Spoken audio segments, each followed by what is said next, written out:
Hey guys, welcome back to Telltale. I'm Emily, I'm Greg. and today we're going to be talking about the great play Lysistrata. Yep. One of my favorite feminist works right now. But yeah, and I can't even pronounce who was the author? I can't even Aristophanes, Aristophanes. Okay. one of the great Greek comedy playwriters, Yes. My who dyslexia had a really hard time with his name. I'm oh, like he was a playwright in Periclean Athens, the hmm the most important period in the history of Athens hmm when Pericles was in charge of it, and really there was like a renaissance at that hmm time in the arts, the sciences, engineering, all of those things. And that was the birthplace of democracy. hmm And in this, Aristophanes wrote his plays, most of which are lost to history, hmm which is the problem with any of these ancient Greek playwrights is that there's only a handful of works that have survived, but they actually wrote hundreds. hmm Um, so we can't get a really good picture of what they were like because we only have their most famous works that have survived.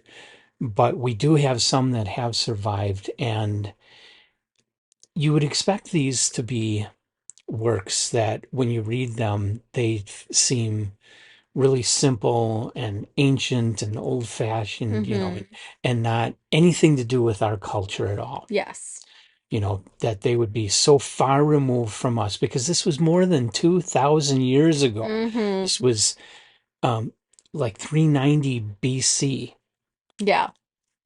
more than 2,000 years ago that this play was written and performed. hmm And these were performed, and as always with plays, the best way to experience it is to actually see it performed, Yes. which can be difficult for older plays, even like Shakespeare. hmm You can't just pick a weekend and go to see a Shakespeare play because hmm there, if you're lucky, maybe two of his plays will be put on in your area this year, you know. hmm So, and Aristophanes, forget it, Yeah. unless some You might be university, in Greece and unless happen to have once in a while a yeah. university company will put something like this on, but otherwise hmm it's pretty hard to find it performed live. hmm But YouTube is a great resource. Yay, I YouTube. found a number of YouTube videos of Lysistrata performances that were That's funny. really, really interesting. Oh, And it's the best way to experience plays because then you get the reactions, which are not written into the text. hmm You get the costumes, you get the sets. You get the artistic feel of each actor too. Because you Yeah. might be able to see a play and each actor does their character differently Hmm. when there's no instruction. Like this one didn't have a lot, didn't have stage instructions like a lot of modern plays do. It Hmm. leaves everything open to the interpretation of the actor. Yeah. So real interesting to see them played live. Though that is a danger here is that hmm we are interpreting it through our modern eyes. Yes. And it's really hard to say how they would have staged and interpreted this back in Periclean Greece, Yes. um, because we're not there. Yeah. No, We call there's it a feminist work, no but YouTube video whoops it. shot in Periclean Athens, Yeah. unfortunately. Dang. You time all those people on the internet who keep claiming they're time travelers. Where is this? Take your Yeah, phone back. Come on. Give me some evidence yeah. here. Let's watch Socrates die. Yeah, come on. Where are you? Get it together. Jeez. So, Anyway, do you want to tackle the synopsis? yes, I Have fun with do. it. All right, so Athens and Sparta have been at war, and the men keep going and fighting and leaving the women behind, and they're distraught. They miss their husbands and sons, and they've decided they have had enough of all this war. And they decide to become their own army, and all the women of Athens start gathering up other prominent women in secret from other countryside towns, including Sparta, Mm-hmm. And they have a discussion and say, we're going to overthrow Athens. And we want y'all to stop putting out to your husbands and boyfriends and lovers. And all the women are like, oh, fuck no. At first, they're like, are you kidding me? No. And Lysistrata's like, no, no, no, no, no. Wait a minute, wait a minute. Wait a minute, ladies. Here's the deal. We're never going to have them again if they kill each other, essentially. Exactly. Yeah. And honestly, for all the ages and times that we've told them we're sick of it and they still go out there, but we're left here to take care of everything else.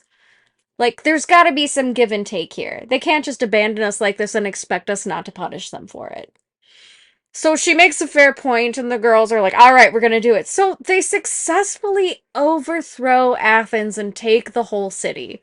They get into the armory, they've got their own they've got the armor, they've got all the weapons. And the guys are sitting there basically like, we're gonna kick your asses, get down here. And they're like, hee hee, no. It's like, we're sick of your bullshit. We want you to figure out a treaty and get a peace treaty figured out here. We're not giving you Athens back until you do. Mm-hmm. Because, you're no good to us dead. Mm-hmm. And we're sick of being alone. And we're sick of having our children growing up without fathers. And we're sick of them always being gone. Mm-hmm. So then the guys keep trying to some of the head gentlemen keep trying to get the girls to submit to them or trying to get them to break down essentially. Mm-hmm. And so they're trying to be like, come on and or I'm gonna kick your ass. And so the women are like, well, we're just gonna mess with them then. We're gonna go down there and use our womanly ways, get them all riled up and leave them hot and dry, and then walk away. And so they do. And so if it finally gets to a point where the guys are just absolutely beside themselves, Athens is still under siege, the women are still holding the gate essentially, and they get emissaries from Sparta who are all pretty much sitting there with their tunics wide like, we are so horny. Somebody do something. And essentially the women successfully get the men to come up with a treaty of peace. Mm-hmm. And everybody gets their husbands back and nobody has to die. Yeah. And that's the story of Mm-hmm. weaponizing sex. Mm-hmm. Women weaponizing sex against men, which is kind of refreshing because you usually hear about rape, men weaponizing sex against women and usually in pain and hurt. Mm-hmm. So it's kind of interesting to see the opposite happen Yeah. from the women's point of view where they weaponize celibacy Mm-hmm. as an exertion of power. Mm-hmm. So yeah, that was pretty interesting. It was, for its time, it was a very unique take on um, society and politics and war, Mm-hmm. and making a in a very comedic, satirical, and kind of almost surreal way, a statement about how stupid the whole thing was with Yeah. all the wars and stuff. Mm-hmm. How stupid and unnecessary, and how a simple plan like this could just undermine the whole thing. Yeah. And the women were the ones who were left to run everything. Hmm. So, they didn't just take the city, they stopped working. Yeah. They stopped being at home. They Hmm. stopped caring for the kids. Hmm. They stopped cooking. They stopped cleaning. Anything that was a woman's Well, task, but done. because the husbands were always away, they had control of all the money too. Yeah, so they were able to take the treasury like it was no big deal. Yeah. They really just took over everything. It's like we're already running the place. Hmm. We just need to go get the Capitol building essentially and kick the men out. So Hmm. they did. Yeah. It was great. Hmm. It was hilarious actually. Yeah. It's no wonder that this has survived down all the ages, because it's very funny, no matter what your take on the situation, feminist or not, Mhm. it's still hilarious. It is. And it's kind of funny too because it does play off of guys thinking with the wrong head. Hmm. Which is very funny. It's a fun stereotype to go for, and it's really interesting in Greek and Roman culture. So you heard a lot about why statues from those eras of people or men have small penises? They What I have always heard is that they valued the balls more than the penis. So I have heard from multiple historians as well as, everybody on the internet when they found out it became viral, was that in Greek culture, stupidity was shown by men with the largest penises. If you had a Oh. large penis, it meant you were ruled by your dick, essentially. And so a lot of statues and things have a smaller penis Hmm. because it was the intellect and the mind and the brain that was more important than the sexuality of the time. Though Okay. everybody and their brother knows humans are sexual beings. It's kind of silly to think about now. But that's what they Hmm. thought. People who were run by their dicks were essentially morons. So it's kind of funny that knowing that piece of history and then seeing this play as it was, Right. very funny that way because men weaponizing their ignorance, Hmm. and women then turning it on its head, which I Hmm. think was really fun, a really funny kind of play that is. Hmm. But this kind of is funny too because it sets the stage for a lot of the modern sitcom. We have husbands who are kind of clueless, wives who are always smarter and have wise decisions and are always making the excellent points, and the kids for comedic relief and Hmm. situational humor. Hmm. And so it's interesting to see that even in an ancient setting, that this is a theme that has continued even into the 20th century, Yeah. that we do kind of have that situation. Hmm. So I think that's really interesting too. I don't love it. That concept of sitcom, so Oh to yeah. speak, No. 'cause not every guy's an idiot. Right. I mean, it makes for great comedy. Well, arguably, but Yeah, it's depends. it's another stereotype, Yeah, and it's a we don't need stereotype. stereotypes. No, we You don't. can But it's interesting to certainly see have it. humor without it. Yeah, it's interesting to see it in an ancient setting and being able to compare it to modern stuff. So looking through the modern lens, really interesting to read this. Hmm. So, And yeah. I felt like this does. I mean, aside from yes, you're very conscious that it's ancient Athens, but it didn't seem like an ancient story. Mm-hmm. It seemed like something that could be very contemporary. Yes, it does. I could see this done in modern clothing with all Hmm. the same lines and being absolutely hilarious. Hmm. So, I liked it. It was really good. Yeah, it's a great play. Yep. I would say this is a top tale for me. Okay, I I think would it's a too. fantastic comedy, and we don't have enough comedies, I think, in our top Yeah, tales anyway. no. So I'm a big proponent of it. Okay. So yeah, definitely enjoyable. Absolutely see it in play version. But if you can't, it is available on Project Gutenberg and plenty of other Yeah. places too. And So, well, it there have been a number of great editions done. Most notably, the one illustrated by Aubrey Beardsley. hmm, His illustrations for that edition in the late 1800s are very famous. yes, and that's actually the version I found on Project Gutenberg. You can Right. download an ebook version Hmm. with the And illustrations the from him. illustrations there, they're hilarious, and they got him into a boatload of trouble when that was published. I can see why. Yeah. I can see why. And then I have an edition of it that was published in the 1920s, I think, Hmm. where the illustrations are by Norman Lindsay, an Australian artist who Okay. is noted for very erotic art. Oh, And interesting. although I think he was pretty low key for Lysistrata, Yeah, probably. but his illustrations were very well done, very well drawn, Cool. I'll have and to take a look that at that edition sometime. is a really nice one. Very cool. And then, of course, there's lots of other Pablo Picasso illustrated an edition. I did see that one was out there, floating around out there. Hmm. Though I took a look online, saw a little bit of his illustrations for it. They were a lot tamer than what the Hmm. others have done for Yeah. that, which is surprising for Picasso. Yes. Usually he's the first one to go for tits and ass. Yeah, Oh well, can't win 'em though all. maybe he didn't like the negative view of macho because he was very focused on Yeah, um, you're right. masculine Masculine sexual energy. energy Yeah. in his work. hmm So Interesting. maybe that's why he downplayed it, is because he didn't really agree with it. Should be a fly on that wall. Hmm.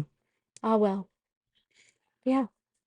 I, So I don't have anything else to say with it. It was very no, entertaining, great comedy. definitely Yeah. worth reading if you haven't ever read, that and a lot of other the Greek playwrights and poetry. Mm-hmm. You know, Sophocles, Euripides. The poet Sappho. Mm-hmm. There's just so much. I read a lot of them. As a matter of fact, I don't know where I put it, but I just got a copy of Lysistrata from the Loeb Classical Library. Ooh. What this is, it's modern translations, but you have the English translation on one side, the other page is the original Greek. That's cool. And this is how I I had first a read. Bible like that. Okay, That was pretty this cool. is how I first experienced all the Greek and Roman literature. Is at UW Parkside.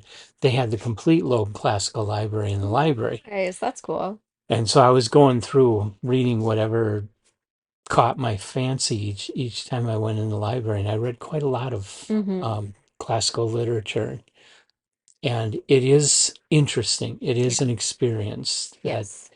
will enhance your love of literature because you'll see where so much of what later literature drew upon. I Mm-hmm. mean, a lot of your favorite authors from Shakespeare on up have read these things and have drawn upon them for their own work. Mm-hmm. Even And so, as late as C.S. Lewis mhm, did a um Until We Have Faces, which is Greek myth mhm, retelling. And we're mhm. starting to see that again too.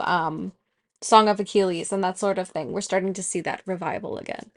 Yeah, we're seeing a lot of Greek myths transformed into modern stories by Mhm. authors right now. Including the plays. Yeah, and arguably that's what Shakespeare did, is he took the Yeah, they classical keep coming drama around, but that and means they're rewrote still it. so timeless, you know? Hmm. So it's good stuff. Hmm. Yeah, But most of my experience with the old plays was I actually in college. I had an entire one of my English courses was just doing plays. mm, We did Oedipus Rex. We went through Fences.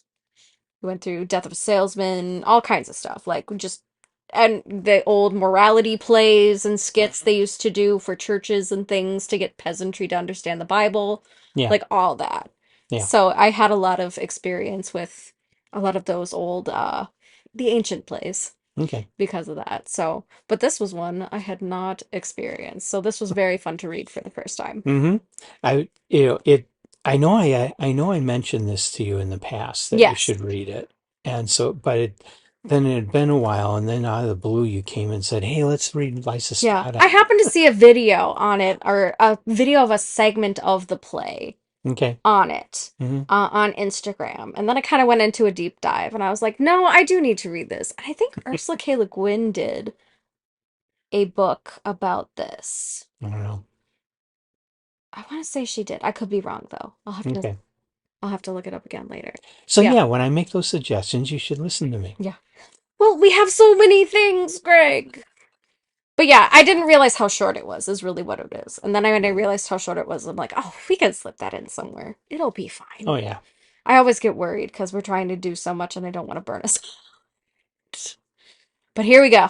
Well, I'm burning. I know. Honestly, I've been burned out for 10 years, Greg. It's not I just gonna get any better. I just keep burning. I Just just keep keep. adding more books and Oh, piling more on. I know. I have piles next to my bed. I have piles of things I intend to get to all over my living room floor and on my ottoman, around my couches. Hmm. Oh, it's everywhere. So yeah. So I think this was, well, unless you want to count the Iliad and the Odyssey, this was our first journey into classical drama anyway, or Mm-hmm. classical plays anyway, not drama comedy. Yeah. But I don't think we've done any other Greek plays. Nope. We No. should do Oedipus Rex. Okay. It's a great one. Yeah. So join us for that and others. We're gonna get into this. We're gonna deep dive. Okay. But yeah, Yeah, I'm up for it. I love Greek drama. I love me that too. stuff. I forgot how much I enjoyed it. Or like even ancient stuff in general. Hmm. Like Oedipus Rex, it's a tragic story, but it's really cool. Hmm. And like there's nothing more dramatic than things that historically happened, because sometimes the truth is stranger than fiction. And then having that myth element added to it as well. That's always fun too. Or Aeschylus, he did, starts with a P. And of course, now it's not going to come to mind, but Pig, like Pygmalion? No. no, What am I thinking of? I don't know. it's a Greek myth. The guy that had the eagle tearing his liver out. Oh yeah. Hey honey. Honey. Prometheus. Prometheus. There it It is. started with a P. Yeah, that he did a play about Prometheus. That's one of my That's why favorites. we have my husband on the sidelines to answer questions that we can't remember. The external hard disk. Yeah, sometimes he is my brain. That's why you're here, honey. I love you. But anyway. So yeah, great read. Yeah. So go out and read it and read more Greek plays and come on back and leave comments. Have you read Lysistrata? Have you Tell us what you seen it think about it. somewhere? Yes, have you seen it? I saw it on YouTube. It was funny. The costumes were hilarious. I'm ready. I gotta go find that one. Have a read through. I just read it because I Yeah. like to interpret the characters my way, and then I like to see if there is a rendition I can find, see how Mhm. they do it, Okay. and then compare. And oh, I'm always better. No, I'm kidding. I'm kidding. Anyway, thanks for joining us, guys. Like, subscribe, tell us what you thought of the story, and we'll see you next time. Bye. Bye.